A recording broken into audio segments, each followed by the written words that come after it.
Japan is an island by the sea filled with volcanoes and it's beautiful. In the year negative a billion, Japan might not have been here. In the year negative 40,000, it was here, and you could walk to it, and some people walked to it. Then it got warmer, some icebergs melted, it became an island, and now there's lots of trees, because it's warmer. So now there's people on the island, they're basically sort of hanging out in between the mountains, eating nuts off trees, and using the latest technology, like stones and bowls. Ding dong, it's the outside world, and they have technology from the future, like really good metal and crazy rice farms. Now you can make a lot of rice really, really quickly. That means if you own the farm, you own a lot of food, which is something everybody needs to survive. So that makes you king. Rice farming and rice kingdoms spread across the land, all the way to here. The most important kingdoms were here, here, here, here, here, here, and here. But this one was the most important, ruled by a heavenly superperson, or emperor for short. Knock knock, get the door, it's religion. The new prince wants everyone to try this hot new religion from Biekt. Please try this religion, he said. No, said everybody. Try it, he said. No, said everybody again, quieter this time. And so the religion was put into place, and all the rules that came with it. Then the government was taken over by another clique, and they made some reforms, like making the government govern more, and making the government more like China's government, which is a government that governs more. Hi, China, they said. Hi, dipshit, said China. Can you call us something else other than dipshit, said Japan. Like what, said China. How about Sunrise Land, said Japan. And they stole China's alphabet and wrote a book about themselves.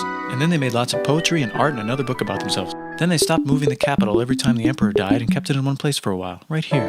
And they conquered the north finally. Get that squared away. A rich hipster named Kukai is bored with modern Buddhism, visits China, and learns a better version which is more spiritual. Comes back, reinvents the alphabet, and causes art and literature to be great for a long time. And the royal palace turned into such a dream world of art that they really didn't give a shit about running the country. So if you live outside the palace, how are you supposed to protect your shit from criminals? Hire a samurai. Everyone started hiring samurai. Rich, important people hired samurai. Poor people who could not afford to hire samurai did not hire samurai. The samurai became organized and powerful, more powerful than the government. So they made their own military government, here. They let the emperor still be emperor, but the shogun is actually in control. Breaking news, the Mongols have invaded China. We've invaded China, said the Mongols. Please respect us, or else we might invade you as well. Okay, said Japan. So the Mongols came over, ready for war, and died in a tornado. But they tried again, and had a nice time fighting with the Japanese, but then died in a tornado. Then the emperor overthrows the shogunate. Then the shogunate overthrows him back and moves to Kyoto and makes a new shogunate. And the emperor can still dress like an emperor if he wants, that's fine. Now there's more art. Like painting with less colors, collaborative poetry, plays, monkey fun, tea parties, gardening, architecture, flowers. It's time for who's going to be the next shogun. Usually it's the shogun's kid, but the shogun doesn't have a kid. So he tries to get his brother to quit being a monk and be the next shogun. He says okay, but then the shogun has a kid. So now who's it gonna be?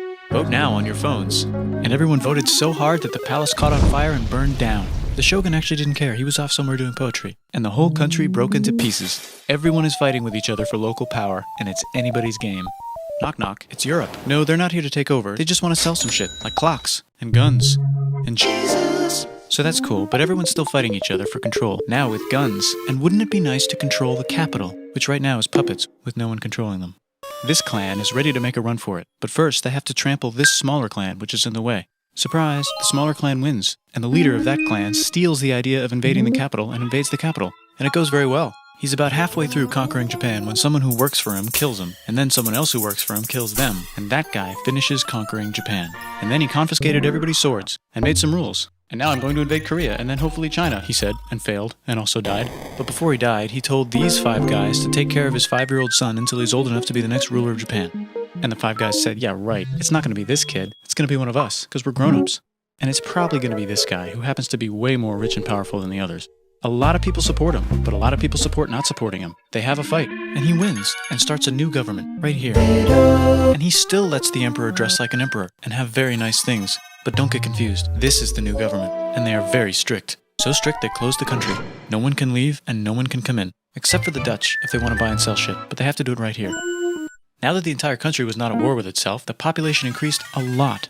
Business increased, schools were built, roads were built, everyone learned to read, books were published, there was poetry, plays, sexy times, puppet shows, and Dutch studies. People started to study European science from books they bought from the Dutch. We're talking geography, skeletons, physics, chemistry, astronomy, and maybe even electricity.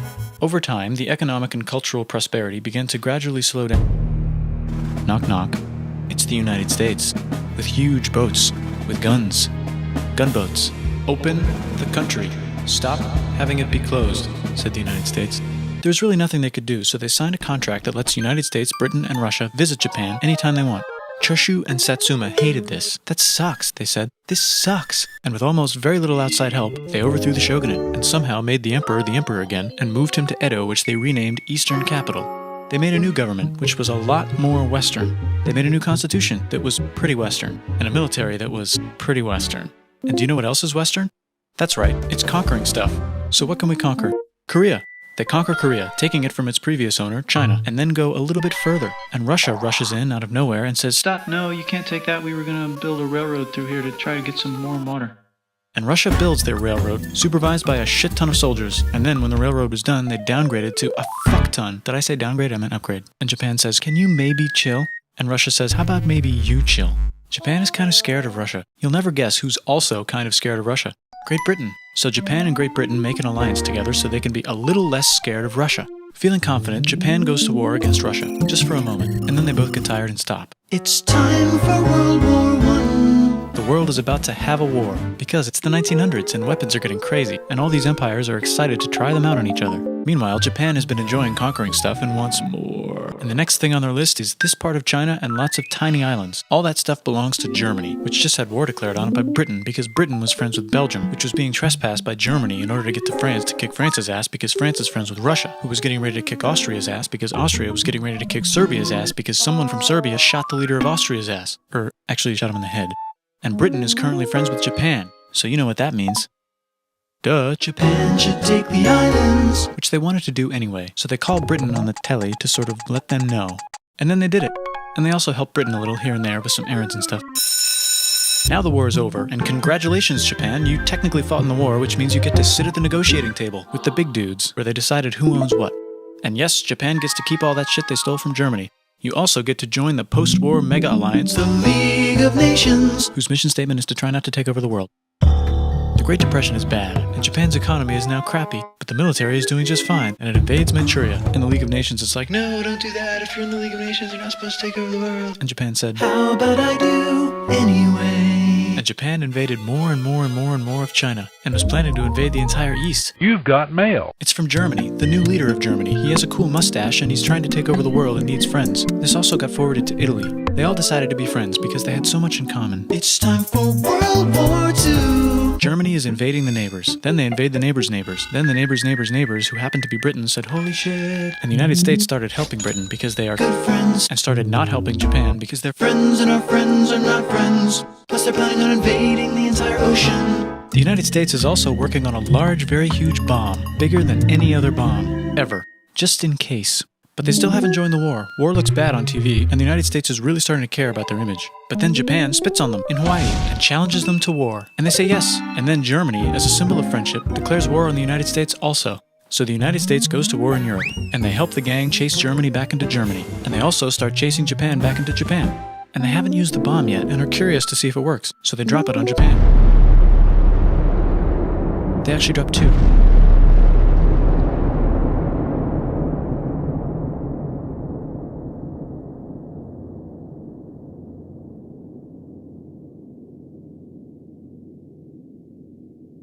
The United States installed a new government, inspired by the United States government, with just the right ingredients for a post-war economic miracle. And Japan starts making TVs, VCRs, automobiles, and camcorders as fast as they can, and also better than everybody else. They get rich, and the economy goes wild, and then the miracle wears off. But everything's still pretty cool, I guess.